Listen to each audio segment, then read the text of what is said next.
ਜੇ ਤੁਸੀਂ ਸੋਚਦੇ ਹੋ ਕਿ ਦਾਨ ਸਿਰਫ ਅਮੀਰ ਲੋਕਾਂ ਦਾ ਕੰਮ ਹੁੰਦਾ ਹੈ ਤਾਂ ਅੱਜ ਦੀ ਇਹ ਕਹਾਣੀ ਤੁਹਾਡੀ ਸੋਚ ਬਦਲ ਦੇਵੇਗੀ, ਕਿਉਂਕਿ ਕਈ ਵਾਰ ਇੱਕ ਮੁੱਠੀ ਨਮਕ ਅਤੇ ਇੱਕ ਸਧਾਰਨ ਝਾੜੂ ਵੀ ਮਨੁੱਖ ਦੀ ਕਿਸਮਤ ਦਾ ਦਰਵਾਜ਼ਾ ਖੋਲ੍ਹ ਦਿੰਦੇ ਹਨ।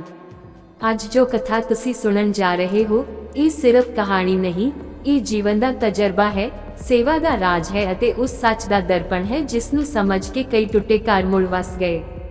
ਕਹਿੰਦੇ ਹਨ, ਜਦ ਮਨੁੱਖ ਕਿਸੇ ਹੋਰ ਦੇ ਅੰਗਣ ਦੀ ਧੂੜ ਸਾਫ਼ ਕਰਦਾ ਹੈ ਤਾਂ ਵਾਹਿਗੁਰੂ ਉਸ ਦੀ ਕਿਸਮਤ ਦੀ ਧੂੜ ਵੀ ਹਟਾ ਦਿੰਦਾ ਹੈ, ਅਤੇ ਜਦ ਕਿਸੇ ਭੁੱਖੇ ਦੀ ਰੋਟੀ ਵਿੱਚ ਨਮਕ ਪੈਂਦਾ ਹੈ ਤਾਂ ਉਸਦੇ ਆਪਣੇ ਜੀਵਨ ਵਿੱਚ ਵੀ ਸਵਾਦ ਵਾਪਸ ਆ ਜਾਂਦਾ ਹੈ। ਆਖਿਰ ਨਮਕ ਅਤੇ ਝਾੜੂ ਦਾਨ ਵਿੱਚ ਐਸੀ ਕੀ ਤਾਕਤ ਹੈ? ਕਿਉਂ ਸੰਤ ਮਹਾਪੁਰਖ ਇਸ ਨੂੰ ਜੀਵਨ ਬਦਲਣ ਵਾਲੀ ਸੇਵਾ ਮੰਨਦੇ ਸਨ, ਅਤੇ ਕਿਵੇਂ ਇੱਕ ਆਮ ਮਨੁੱਖ ਸੇਵਾ ਕਰਦਾ ਲੋਕਾਂ ਦੇ ਦਿਲਾਂ ਦਾ ਸਹਾਰਾ ਬਣ ਗਿਆ? ਇਹ ਜਾਣਨ ਲਈ ਕਹਾਣੀ ਨੂੰ ਅੰਤ ਤੱਕ ਜ਼ਰੂਰ ਸੁਣੋ, ਕਿਉਂਕਿ ਆਖਰੀ ਹਿੱਸਾ ਤੁਹਾਡੇ ਦਿਲ ਨੂੰ ਛੂਹ ਜਾਵੇਗਾ। ਪੰਜਾਬ ਦੇ ਦੁਆਬੇ ਵਾਲੇ ਇਲਾਕੇ ਵਿੱਚ ਇੱਕ ਛੋਟਾ ਜਿਹਾ ਪਿੰਡ ਸੀ ਜਿੱਥੇ ਮਿੱਟੀ ਦੀ ਖੁਸ਼ਬੂ ਵਿੱਚ ਮਿਹਨਤ, ਭੁੱਖ ਅਤੇ ਉਮੀਦਾਂ ਇਕੱਠੀਆਂ ਵਸਦੀਆਂ ਸਨ। ਉਸ ਪਿੰਡ ਵਿੱਚ ਹਰ ਸਵੇਰ ਲੋਕ ਖੇਤਾਂ ਵੱਲ ਨਿਕਲ ਜਾਂਦੇ, ਪਰ ਇੱਕ ਘਰ ਐਸਾ ਵੀ ਸੀ ਜਿੱਥੇ ਚੁੱਲ੍ਹਾ ਕਈ ਦਿਨਾਂ ਤੋਂ ਠੰਡਾ ਪਿਆ ਸੀ। ਉਸ ਘਰ ਦਾ ਮਾਲਕ ਸੀ ਗੁਰਦਾਸ ਨਾਮ ਦਾ ਆਦਮੀ, ਜਿਸ ਦੇ ਚਿਹਰੇ ਤੇ ਕਦੇ ਹਾਸਾ ਹੁੰਦਾ ਸੀ, ਪਰ ਹੁਣ ਕਰਜ਼ਿਆਂ ਅਤੇ ਮੁਸੀਬਤਾਂ ਨੇ ਉਸ ਦੀਆਂ ਅੱਖਾਂ ਦੀ ਚਮਕ ਖੋਹ ਲਈ ਸੀ। ਉਸ ਦੀ ਪਤਨੀ ਰਾਜੋ ਹਰ ਰੋਜ਼ ਘਰ ਦੇ ਕੋਨੇ ਵਿੱਚ ਬੈਠ ਕੇ ਵਾਹਿਗੁਰੂ ਦਾ ਨਾਮ ਲੈਂਦੀ ਤੇ ਕਹਿੰਦੀ ਕਿ ਦੁੱਖ ਸਦੀ ਵੀ ਨਹੀਂ ਹੁੰਦੇ, ਪਰ ਗੁਰਦਾਸ ਦਾ ਵਿਸ਼ਵਾਸ ਟੁੱਟ ਚੁੱਕਾ ਸੀ।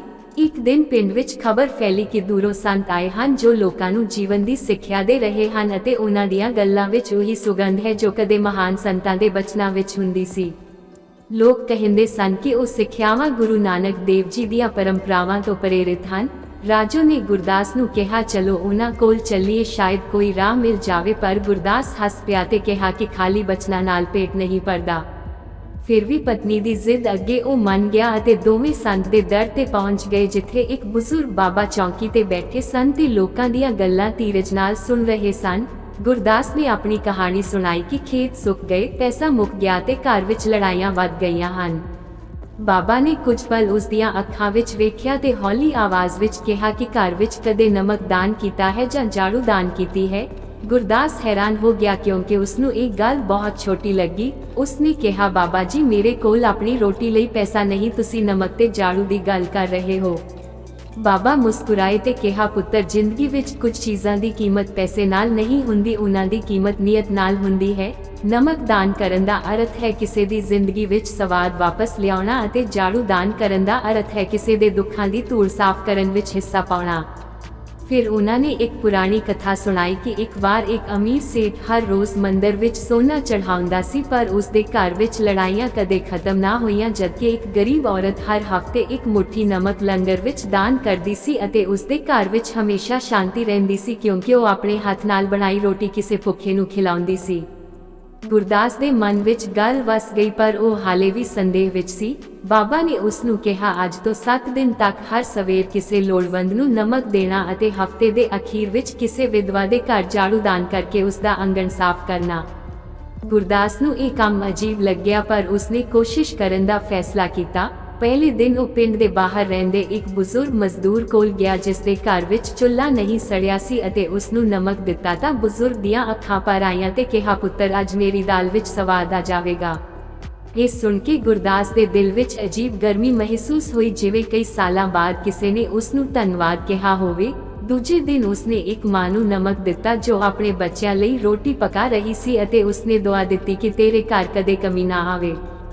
ਹੌਲੀ ਹੌਲੀ ਗੁਰਦਾਸ ਨੂੰ ਸਮਝ ਆਉਣ ਲੱਗੀ ਕਿ ਦਾਨ ਸਿਰਫ ਚੀਜ਼ ਦੇਣ ਦਾ ਨਾਮ ਨਹੀਂ ਹੁੰਦਾ, ਇਹ ਆਪਣੇ ਅੰਦਰ ਦੀ ਕਠੋਰਤਾ ਤੋੜਨ ਦਾ ਨਾਮ ਹੁੰਦਾ ਹੈ। ਹਫ਼ਤਾ ਮੁੱਕਿਆ ਤਾਂ ਉਹ ਇੱਕ ਬਜ਼ੁਰਗ ਵਿਧਵਾ ਦੇ ਘਰ ਗਿਆ ਜਿੱਥੇ ਮਿੱਟੀ ਅਤੇ ਸੁੱਕੇ ਪੱਤੇ ਪਏ ਸਨ। ਉਸਨੇ ਝਾੜੂ ਦਾਨ ਕੀਤੀ, ਪਰ ਬਾਬਾ ਦੀ ਗੱਲ ਯਾਦ ਆਈ ਕਿ ਆਂਗਣ ਖੁਦ ਸਾਫ਼ ਕਰਨਾ।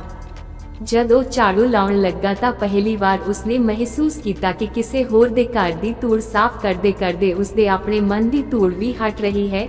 ਵਿਧਵਾ ਨੇ ਉਸ ਨੂੰ ਕਿਹਾ, ਪੁੱਤਰ, ਅੱਜ ਮੇਰੇ ਘਰ ਵਿੱਚ ਬਹੁਤ ਦਿਨਾਂ ਬਾਅਦ ਚਾਨਣ ਲੱਗ ਰਿਹਾ ਹੈ। ਉਸ ਰਾਤ ਗੁਰਦਾਸ ਘਰ ਆਇਆ ਤਾਂ ਉਸ ਨੂੰ ਨੀਂਦ ਆ ਗਈ ਜੋ ਕਈ ਮਹੀਨਿਆਂ ਤੋਂ ਨਹੀਂ ਆਈ ਸੀ। ਅਗਲੇ ਦਿਨ ਅਚਾਨਕ ਉਸ ਦੇ ਖੇਤ ਵਿੱਚ ਮੀਂਹ ਪਿਆ ਅਤੇ ਸੁੱਕੀ ਮਿੱਟੀ ਨਮੀ ਹੋ ਗਈ, ਪਰ ਅਸਲੀ ਬਦਲਾਅ ਮੀਂਹ ਨਹੀਂ ਸੀ, ਬਦਲਾਅ ਉਸ ਦੇ ਅੰਦਰ ਆਇਆ ਸੀ, ਕਿਉਂਕਿ ਹੁਣ ਉਹ ਹਰ ਮਿਲਦੇ ਬੰਦੇ ਨੂੰ ਮੁਸਕਰਾ ਕੇ ਮਿਲਦਾ ਸੀ। ਪਿੰਡ ਵਾਲੇ ਕਹਿਣ ਲੱਗੇ ਕਿ ਗੁਰਦਾਸ ਬਦਲ ਗਿਆ ਹੈ। ਕੁਝ ਸਮੇਂ ਬਾਅਦ ਉਸਦੇ ਖੇਤ ਵਿੱਚ ਫਸਲ ਵੀ ਚੰਗੀ ਹੋਈ ਅਤੇ ਕਰਜ਼ਾ ਹੌਲੀ-ਹੌਲੀ ਮੁੱਕਣ ਲੱਗ ਪਿਆ, ਪਰ ਉਸਨੇ ਦਾਨ ਕਰਨਾ ਨਹੀਂ ਛੱਡਿਆ। ਇੱਕ ਦਿਨ ਉਸਨੇ ਬਾਬਾ ਨੂੰ ਪੁੱਛਿਆ ਕਿ ਕੀ ਇਹ ਸਭ ਨਮਕ ਤੇ ਝਾੜੂ ਦਾਨ ਦਾ ਫਲ ਹੈ, ਤਾਂ ਬਾਬਾ ਨੇ ਕਿਹਾ ਫਲ ਦਾਨ ਦਾ ਨਹੀਂ, ਨੀਅਤ ਦਾ ਹੁੰਦਾ ਹੈ। ਜਦ ਮਨੁੱਖ ਕਿਸੇ ਹੋਰ ਦੀ ਭੁੱਖ ਸਮਝ ਲੈਂਦਾ ਹੈ ਤਾਂ ਰੱਬ ਉਸ ਦੀ ਭੁੱਖ ਭਰ ਦਿੰਦਾ ਹੈ।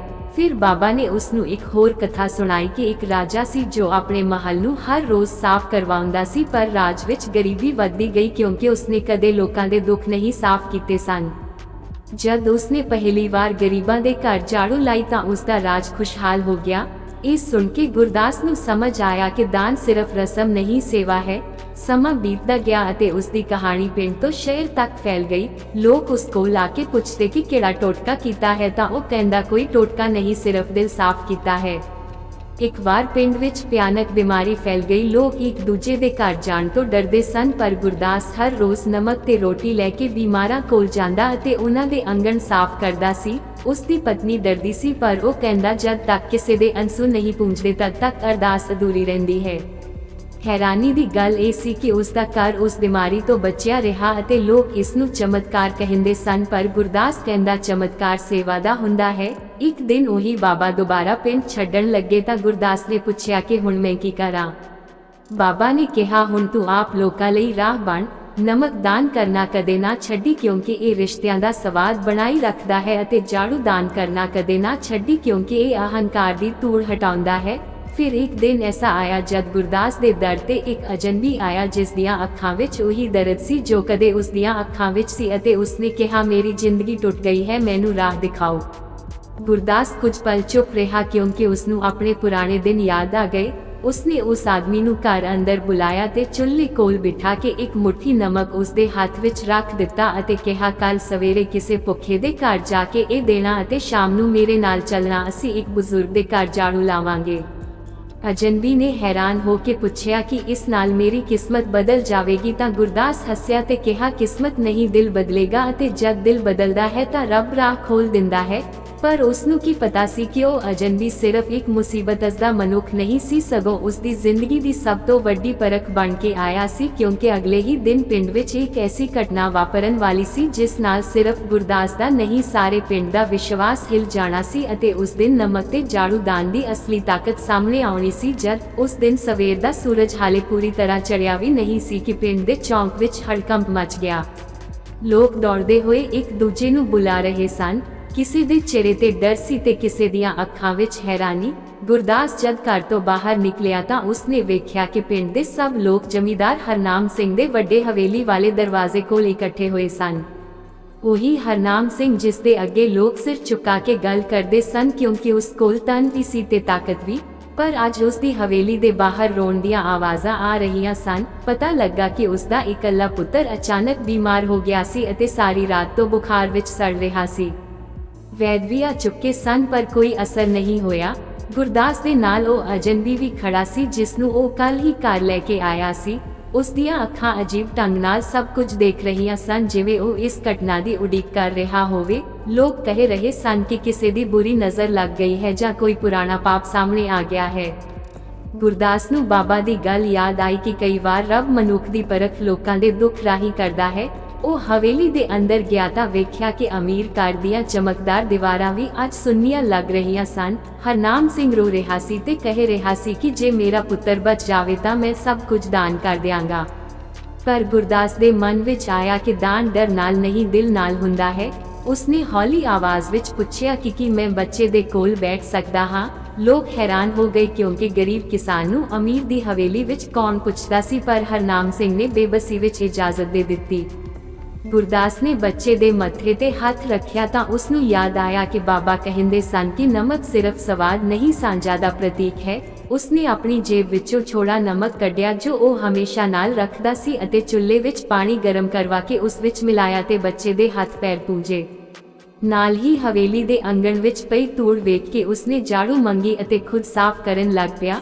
ਲੋਕ ਹੱਸਣ ਲੱਗੇ ਕਿ ਇਹ ਕੀ ਟੋਟਕਾ ਹੈ, ਪਰ ਉਸ ਅਜਨਬੀ ਨੇ ਕਿਸੇ ਨੂੰ ਰੋਕ ਦਿੱਤਾ ਤੇ ਕਿਹਾ ਚੁੱਪ ਰਹੋ, ਹਰ ਸੇਵਾ ਵਿੱਚ ਰਾਜ ਹੁੰਦਾ ਹੈ। ਘੰਟਿਆਂ ਬਾਅਦ ਬੱਚੇ ਦਾ ਬੁਖਾਰ ਹੌਲੀ-ਹੌਲੀ ਘਟਣ ਲੱਗ ਪਿਆ ਅਤੇ ਵੈਦ ਵੀ ਹੈਰਾਨ ਰਹਿ ਗਏ। हरनाम सिंह ने गुरदास दे पैर फड़ लए पर उसने कहा मैं कुछ नहीं कीता, सिर्फ सेवा कीती है। उस रात पिंड विच चर्चा फैल गई कि नमक ते झाड़ू दान विच वड्डी ताकत है, पर गुरदास हर किसे नूं समझाउंदा कि ये ताकत चीज़ां विच नहीं सगों नीयत विच हुंदी है। कुछ दिनां बाद वो अजनबी गुरदास दे नाल खेतां विच गया अते पुछण लगा कि तू हर किसे दी मदद क्यों करदा है जबकि कदे तू खुद टुटिया होया सी। गुरदास ने कहा क्योंकि मैनू समझ आ गया कि दुख नू रोकण दा इको रस्ता है किसे होर दे दुख नू घटाउणा।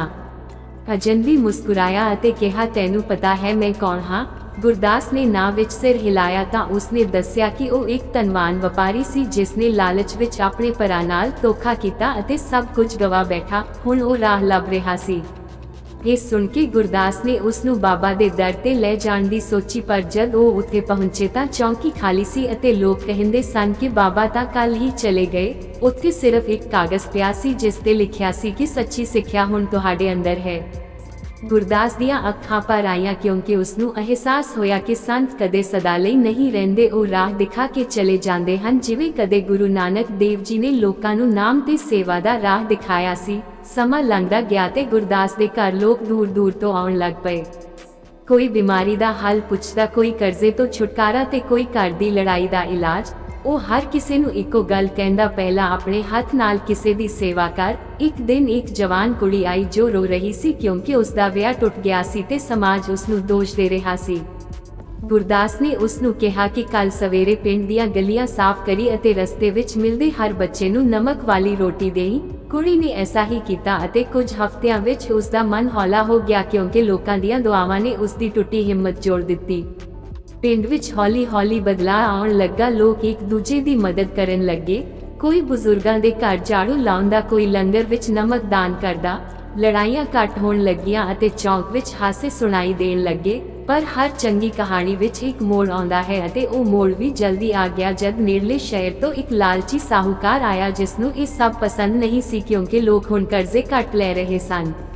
उसने सोचा कि जे गुरदास दी इज्जत टुट जावे तां लोग मुड़ उसदे दर ते आ जाणगे।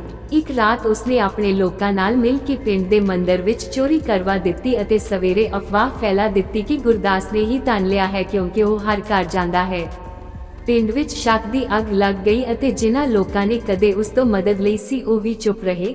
गुरदास नू पंचायत अगे खड़ा किया गया। उसकी पत्नी राजो रो रही सी पर वो शांत खड़ा सी क्योंकि उसनू बाबा दी गल याद सी कि सच नू चीकण दी लोड़ नहीं हुंदी, वो खुद बोलदा है।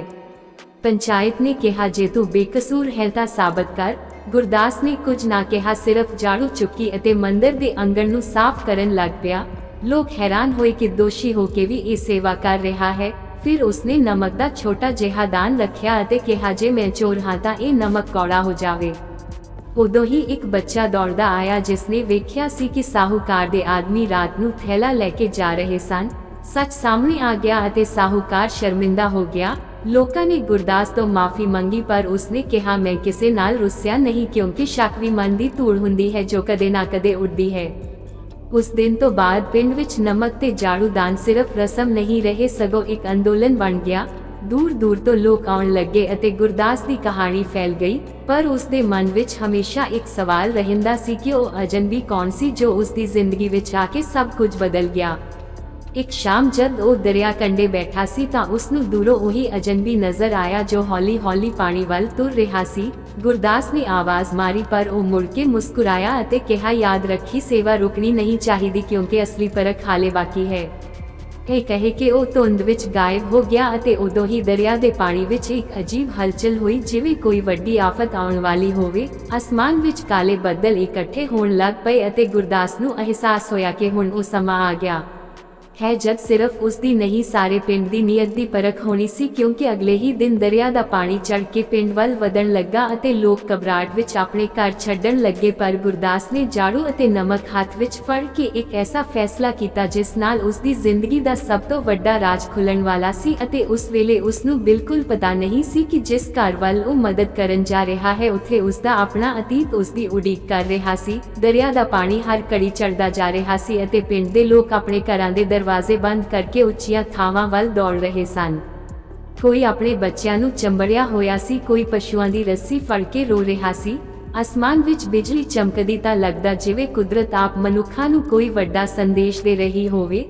ਗੁਰਦਾਸ ਨੇ ਆਪਣੇ ਹੱਥ ਵਿੱਚ ਝਾੜੂ ਤੇ ਨਮਕ ਦੀ ਛੋਟੀ ਥੈਲੀ ਫੜੀ ਹੋਈ ਸੀ ਅਤੇ ਉਸ ਦੀ ਪਤਨੀ ਰਾਜੋ ਵਾਰ-ਵਾਰ ਕਹਿ ਰਹੀ ਸੀ ਕਿ ਪਹਿਲਾਂ ਆਪਣੀ ਜਾਨ ਬਚਾ ਲੈ, ਪਰ ਉਹ ਸ਼ਾਂਤ ਆਵਾਜ਼ ਵਿੱਚ ਬੋਲਿਆ, ਜਦ ਤੱਕ ਕਿਸੇ ਹੋਰ ਦਾ ਘਰ ਡੁੱਬ ਰਿਹਾ ਹੋਵੇ ਆਪਣਾ ਘਰ ਬਚਾਉਣ ਦਾ ਕੀ ਅਰਥ। ਉਸਦੇ ਮਨ ਵਿੱਚ ਉਹੀ ਬਚਨ ਗੂੰਜ ਰਹੇ ਸਨ ਜੋ ਸੰਤ ਨੇ ਕਦੇ ਕਹੇ ਸਨ ਕਿ ਸੇਵਾ ਉਹੀ ਹੈ ਜੋ ਡਰ ਤੋਂ ਉੱਪਰ ਚੜ੍ਹ ਕੇ ਕੀਤੀ ਜਾਵੇ। ਪਿੰਡ ਦੇ ਕੋਨੇ ਵਿੱਚ ਇੱਕ ਟੁੱਟਿਆ ਹੋਇਆ ਘਰ ਸੀ ਜਿੱਥੇ ਇੱਕ ਬਜ਼ੁਰਗ ਅੰਨੀ ਮਾਂ ਰਹਿੰਦੀ ਸੀ ਜਿਸ ਨੂੰ ਕੋਈ ਲੈਣ ਨਹੀਂ ਆਇਆ ਸੀ ਕਿਉਂਕਿ ਲੋਕ ਆਪਣੇ ਡਰ ਵਿੱਚ ਡੁੱਬੇ ਹੋਏ ਸਨ। ਗੁਰਦਾਸ ਉੱਥੇ ਪਹੁੰਚਿਆ ਤਾਂ ਪਾਣੀ ਘੁਟਨਾਂ ਤੱਕ ਆ ਚੁੱਕਾ ਸੀ।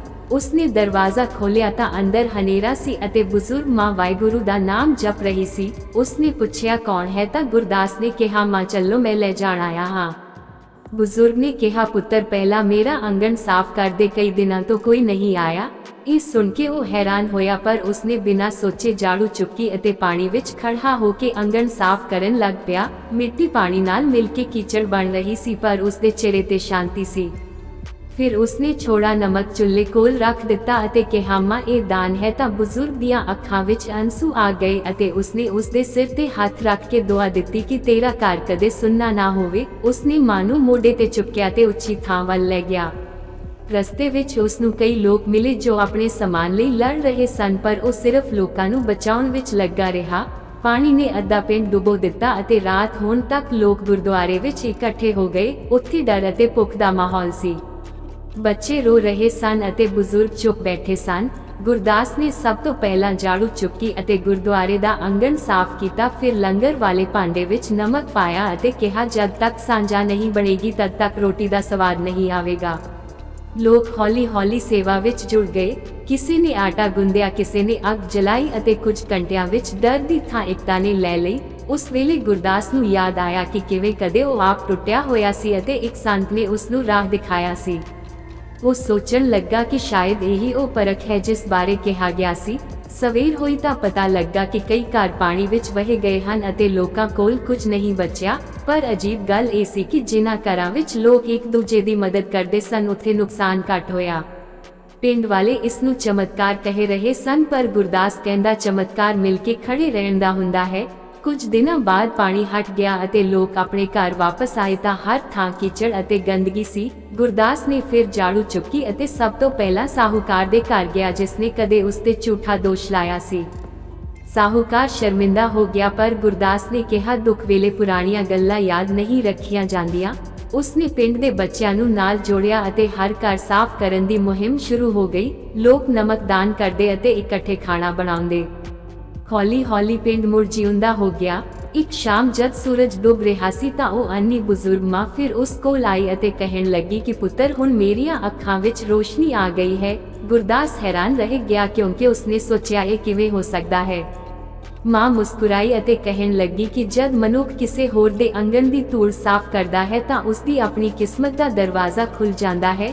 ਉਸ ਦੀਆਂ ਗੱਲਾਂ ਸੁਣ ਕੇ ਗੁਰਦਾਸ ਨੂੰ ਲੱਗਿਆ ਜਿਵੇਂ ਉਹ ਸੰਤ ਦੀ ਆਵਾਜ਼ ਸੁਣ ਰਿਹਾ ਹੋਵੇ। ਉਹ ਅਚਾਨਕ ਗਾਇਬ ਹੋ ਗਈ ਅਤੇ ਲੋਕਾਂ ਨੇ ਕਿਹਾ ਕਿ ਉੱਥੇ ਤਾਂ ਕੋਈ ਰਹਿੰਦਾ ਹੀ ਨਹੀਂ ਸੀ। ਉਸਦੇ ਦਿਲ ਵਿੱਚ ਸਹਿਮ ਪੈ ਗਿਆ ਕਿ ਇਹ ਕੋਈ ਦਿਵਿਆ ਪਰਖ ਸੀ। ਸਮਾਂ ਲੰਘਦਾ ਗਿਆ ਅਤੇ ਗੁਰਦਾਸ ਦਾ ਨਾਮ ਦੂਰ-ਦੂਰ ਤੱਕ ਫੈਲ ਗਿਆ।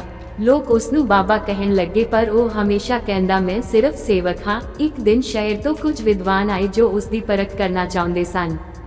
ਉਹਨਾਂ ਨੇ ਪੁੱਛਿਆ ਕਿ ਨਮਕ ਤੇ ਝਾੜੂ ਦਾਨ ਦਾ ਧਰਮ ਨਾਲ ਕੀ ਸੰਬੰਧ ਹੈ ਤਾਂ ਉਸਨੇ ਕਿਹਾ, ਨਮਕ ਮਨੁੱਖ ਨੂੰ ਯਾਦ ਦਿਵਾਉਂਦਾ ਹੈ ਕਿ ਹਰ ਰਿਸ਼ਤਾ ਸਵਾਦ ਨਾਲ ਬਣਦਾ ਹੈ ਅਤੇ ਝਾੜੂ ਮਨੁੱਖ ਨੂੰ ਸਿਖਾਉਂਦੀ ਹੈ ਕਿ ਅਹੰਕਾਰ ਦੀ ਧੂੜ ਹਰ ਰੋਜ਼ ਸਾਫ਼ ਕਰਨੀ ਪੈਂਦੀ ਹੈ। ਜਦ ਇਹ ਗੱਲਾਂ ਲੋਕਾਂ ਤੱਕ ਪਹੁੰਚੀਆਂ ਤਾਂ ਕਈ ਪਿੰਡਾਂ ਵਿੱਚ ਸੇਵਾ ਦੀ ਲਹਿਰ ਚੱਲ ਪਈ। ਇੱਕ ਵਾਰ ਇੱਕ ਜਵਾਨ ਉਸ ਕੋਲ ਆਇਆ ਜੋ ਕਹਿੰਦਾ ਸੀ ਕਿ ਮੈਂ ਰੱਬ ਨੂੰ ਨਹੀਂ ਮੰਨਦਾ ਪਰ ਸੁੱਖ ਚਾਹੁੰਦਾ ਹਾਂ। ਗੁਰਦਾਸ ਨੇ ਉਸ ਨੂੰ ਕਿਹਾ, ਕਿਸੇ ਬਿਮਾਰ ਦੇ ਘਰ ਜਾ ਕੇ 3 ਦਿਨ ਝਾੜੂ ਲਾ ਅਤੇ ਚੌਥੇ ਦਿਨ ਲੰਗਰ ਵਿੱਚ ਨਮਕ ਦਾਨ ਕਰ। ਜਵਾਨ ਨੇ ਮਜ਼ਾਕ ਸਮਝਿਆ ਪਰ ਕੀਤਾ ਅਤੇ ਵਾਪਸ ਆ ਕੇ ਰੋਣ ਲੱਗ ਪਿਆ ਕਿਉਂਕਿ ਉਸ ਨੂੰ ਪਹਿਲੀ ਵਾਰ ਅੰਦਰੋਂ ਸੁੱਖ ਮਿਲਿਆ ਸੀ।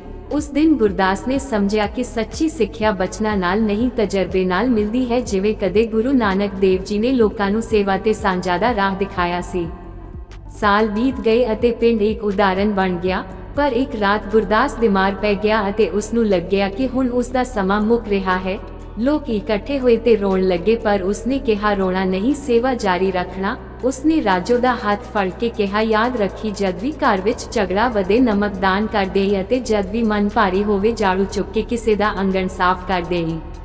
ਇਹੀ ਜੀਵਨ ਦਾ ਰਾਜ ਹੈ।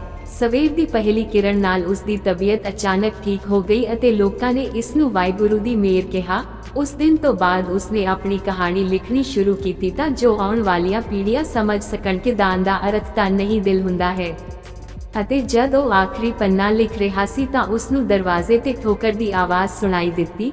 ਬਾਹਰ ਉਹੀ ਅਜਨਬੀ ਖੜਾ ਸੀ ਜਿਸ ਦੀਆਂ ਅੱਖਾਂ ਵਿੱਚ ਚਾਨਣ ਸੀ। ਉਸਨੇ ਕਿਹਾ, ਹੁਣ ਤੈਨੂੰ ਅਸਲੀ ਸੱਚ ਦੱਸਣ ਦਾ ਸਮਾਂ ਆ ਗਿਆ ਹੈ, ਕਿਉਂਕਿ ਜਿਸ ਦਿਨ ਤੂੰ ਪਹਿਲੀ ਵਾਰ ਨਮਕ ਦਾਨ ਕੀਤਾ ਸੀ ਉਸ ਦਿਨ ਤੋਂ ਤੇਰੀ ਕਹਾਣੀ ਸਿਰਫ ਤੇਰੀ ਨਹੀਂ ਰਹੀ ਸੀ, ਸਗੋਂ ਇੱਕ ਸੰਦੇਸ਼ ਬਣ ਗਈ ਸੀ ਜੋ ਲੋਕਾਂ ਦੇ ਦਿਲਾਂ ਵਿੱਚ ਵਸਣ ਵਾਲਾ ਸੀ। ਗੁਰਦਾਸ ਉਸ ਦੇ ਨਾਲ ਬਾਹਰ ਵੱਲ ਤੁਰ ਪਿਆ ਅਤੇ ਅਸਮਾਨ ਵੱਲ ਵੇਖ ਕੇ ਮੁਸਕਰਾਇਆ, ਕਿਉਂਕਿ ਹੁਣ ਉਸ ਨੂੰ ਸਮਝ ਆ ਗਿਆ ਸੀ ਕਿ ਮਨੁੱਖ ਦਾ ਸਭ ਤੋਂ ਵੱਡਾ ਧਨ ਸੇਵਾ ਹੈ ਅਤੇ ਜਿੱਥੇ ਸੇਵਾ ਹੁੰਦੀ ਹੈ ਉੱਥੇ ਹੀ ਰੱਬ ਦਾ ਵਾਸ ਹੁੰਦਾ ਹੈ। ਕਹਾਣੀ ਇੱਥੇ ਮੁੱਕਦੀ ਨਹੀਂ, ਕਿਉਂਕਿ ਹਰ ਉਸ ਘਰ ਵਿੱਚ ਜਿੱਥੇ ਅੱਜ ਵੀ ਕੋਈ ਭੁੱਖੇ ਨੂੰ ਨਮਕ ਦਾਨ ਕਰਦਾ ਹੈ ਜਾਂ ਕਿਸੇ ਬੇਸਹਾਰੇ ਦੇ ਆਂਗਣ ਵਿੱਚ ਝਾੜੂ ਲਾਉਂਦਾ ਹੈ, ਉੱਥੇ ਗੁਰਦਾਸ ਦੀ ਯਾਦ ਜਿਉਂਦੀ ਹੈ। ਅਤੇ ਸ਼ਾਇਦ ਇਹੀ ਅਸਲ ਚਮਤਕਾਰ ਹੈ ਕਿ ਇੱਕ ਆਮ ਮਨੁੱਖ ਦੀ ਸੇਵਾ ਸਮੇਂ ਤੋਂ ਵੀ ਲੰਬੀ ਹੋ ਜਾਂਦੀ ਹੈ। ਸਮਾਪਤ।